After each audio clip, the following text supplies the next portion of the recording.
The Atheist Movie is a Christian fantasy. This is a vital point. This movie was made by fundamentalist Christians and represents what they think, desire, and hope to be true. I will now demonstrate why even in the fantasies of fundamentalists, logic and reason are absent. The summary. A man has his wife run over by a drunk driver, reads Dawkins, becomes an atheist, followed around always by a mysterious brilliant lens flare that doesn't seem to face him or anyone else, gets run over by a car himself, and while unconscious he has a holy vision. The first thing you realise is that the atheist has had his head shaved and is stripped naked. The usual first steps in removing the self-esteem of a man, used by most nations as a form of psychological torture to render the victim more pliable to suggestion. He also has a physical body, residual self-image maybe.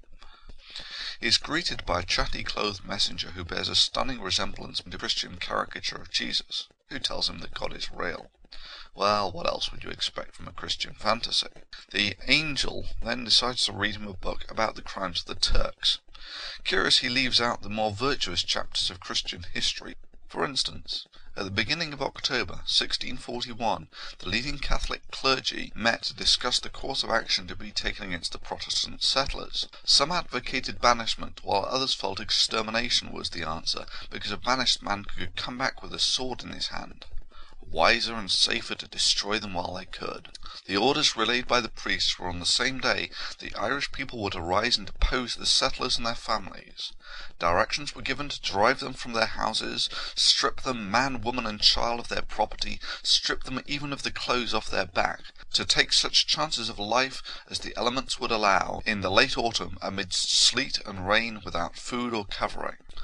On the morning of October 23rd, 1641, they appeared before the houses of the settlers and their tenants, gangs of armed Irish, who demanded instant possession.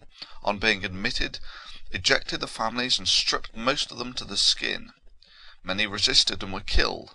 Many among the young men especially, who could save their own lives by flight, sought shelter for their women and little ones in the houses of their Irish neighbours, with whom they had lived in intimacy. The priests, however, told them it was a mortal sin to give relief or protection to the settlers. The helpless ones were often betrayed and murdered by their hosts, although there were a few exceptions. It's curious how the angel forgets these chapters in Christian history. It's also curious that the same angel forgets to mention that arguably the greatest genocide ever perpetrated was done by a Christian nation, by an army who had sworn a Christian oath of allegiance. Now it would appear that the angel of Christian fantasy has only read about the atrocities not committed in the name of the Christian God. God is indeed good and benevolent, as the Holy Book bears witness to. And by the Holy Book, I mean the one that testifies of Yeshua the Messiah. Yeshua, Jesus Christ. Yes, of course. And also, everything God created is good. Evil was never part of the original plan. It was an intruder once man refused God's leadership. And so the whole thing falls apart. According to the Bible, God put a man without the knowledge of good or evil in a garden with a fruit and told him not to touch it. But if you have no concept of good and evil, how would you know what is wrong? So God essentially punishes his own creation for not having an ability which he never gave him. This is what we call in science an internally inconsistent argument. In street terms, it's bullshit. Shadows aren't things in and of themselves. But they're simply the absence of light. Right? Just like evil. Evil isn't some black sticky goo that's floating around the atmosphere and kind of gloms onto people and makes them do awful things. Evil is simply the absence of good. It's not something present, it's something missing, a privation. Just like this donut hole is missing from the center. Evil is the absence of good? Well, by this logic, the universe is evil. The universe is neither good nor bad, it's inanimate. So by the angel's reasoning, this makes the universe of God's creation absent of good, and therefore evil. When God created man, he didn't only desire free creatures. Fail. Freedom and society are mutually exclusive terms. If you wish to become a member of society, you must give up some freedom. The relationship is intrinsic. Eloquently summarized as justice as a price, the price is freedom. He also desired plenitude. That is the greatest good possible. And this requires more than general freedom, it requires moral freedom. And that necessarily entails the possibility of evil. Fail. If you wanted a utopian society, there is no reason why an omnipotent being couldn't make one. I mean, take for instance Norway. Compare the plenitude of this largely godless nation to the barbaric Bronze Age cultures with slavery and women as second-class citizens as the typical ethics of the day that God and Jesus were evidently perfectly happy with. You have chosen to sin, to do things your way. That's the evil of this world, Jeremy. Ah, so sin is antisocial behaviour.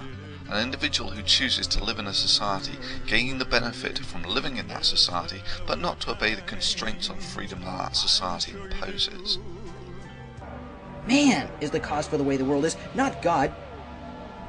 Who is this man? That's Larry Stevenson, the man who killed your wife 5 years ago. That's impossible. How do you know that? He was arrested November 5th, 2004, California State Penitentiary, Cell Block 7. No. I'm sure of it. I know what you're trying to do. I'm not going to do it. Every man has a right to live. Just like it was your wife's?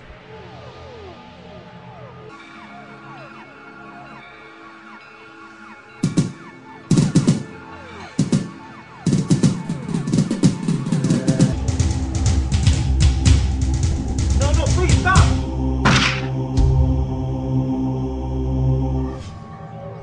What have I done? I just killed Out this of the man. heart, Jeremy. Out of the heart proceed No. evil thoughts, murders, adulteries, fornications, thefts, false witness, blasphemies. Jeremy, do you understand No, now? I don't. This man is dead. Jeremy, listen to me, all right? Listen. Nobody diagnosed your heart as well as Jesus Stop. did. No. Do you understand now? No, this man is dead. Yes, he is. Because of me. Yes, and it came from your heart. So, let's summarise. God strips someone naked, shaves them, gives them a gun, takes him to a drunk driver who killed his wife in a dark alley, and then when the atheist refuses to kill him, goads him into killing him, and then blames him for being evil. Yeah. Well, in this Christian fantasy, it's now impossible to tell the difference between the devil, who tempts people into doing evil, and God, who gives people a gun, takes them to a dark alley and says, wouldn't it feel good to pop a cap in his ass? Secondly, of course, any 12 good men and true would simply regard, in this case, the inciter of the crime to be as guilty of first-degree murder as the perpetrator. Evidently, God's idea of justice is at variance with the human concept of morality. I just killed Out this of the man. heart, Jeremy. Out of the heart proceed No. evil thoughts, murders, adulteries, fornications, thefts, false witness, blasphemies. The angel now somehow lumps together murder, fornication, theft, false witness, and blasphemy as all evils of the heart. Oh dear. Some intrinsic limitations of civilization. Firstly, if you kill one person before childbearing age, your civilization is doomed. Low murder rates are a requirement for any society, be it wolves, ants, whales, humans, whatever. Secondly, a society without fornication is doomed after the first generation, yet the angel says it's evil. Maybe the angel doesn't know about the logistics of societies.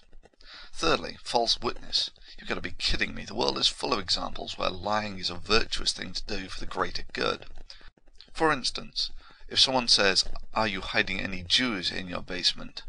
would you say, "Well, I can't lie to you because that would make me evil in God's eyes, so yeah, they're hiding in the basement, feel free to ship them all off to the death camps." Fourth, theft. God would rather you starve and not be evil than have you steal from a corrupt man who has plenty. Fifth, blasphemy. Any statement of faith is blasphemy to another. So what's God saying in this Christian fantasy? That he wants no statements of faith? In any event, it doesn't matter, as the angel later tells our hero that, "Nah, you didn't really kill anyone, we were just fucking with your mind." Yep, that's right, after banging on for 10 minutes about how God is good and evil exists only in the hearts of men, it turns out the God of Christian fantasy is just as happy to lie and be deceitful to achieve his goals as the most cynically minded cult leader is to keep his followers in line. Who is this man? That's Larry Stevenson, the man who killed your wife. Just relax. That wasn't the real Larry Stevenson. Who is this man?